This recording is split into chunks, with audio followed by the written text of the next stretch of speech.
না, অ্যাকচুয়ালি আমরা তো দেখেছি সন্ধ্যা থেকেই একটা প্রবলেম হচ্ছিল আমাদের যে মেইন লাইনে, যেটা ইউনিভার্সিটি সংলগ্ন, এখানে একটা সমস্যা হয়েছিল। পুরো কানেকশন পড়ে গিয়েছিল মাটিতে। তো বিদ্যুৎ দপ্তরের কর্মীরা খুব সাহসিকতার সঙ্গে এত রাত্র পর্যন্ত কাজ করে। আমরাও এখানে সশরীরে উপস্থিত হয়েছিলাম এবং পুরো বিষয়টা খতিয়ে দেখি।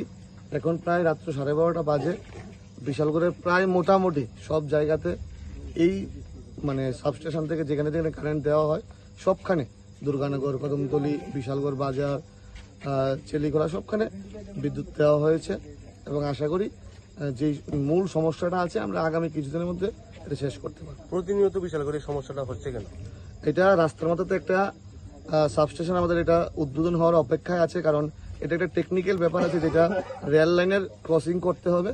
সেই টেকনিক্যাল ব্যাপারটা শেষ হলেই আমরা আমাদের বিশালগড়ের প্রায় 95% কারেন্টের সমস্যা সমাধান হয়ে যাবে।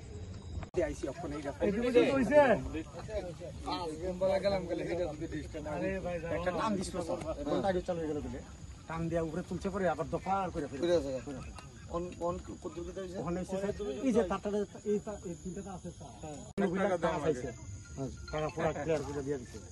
ওই একদিন যে কাজ করতে এই তারা দেখো তারা লাইট মাইট ছাড়া কেমনে করে?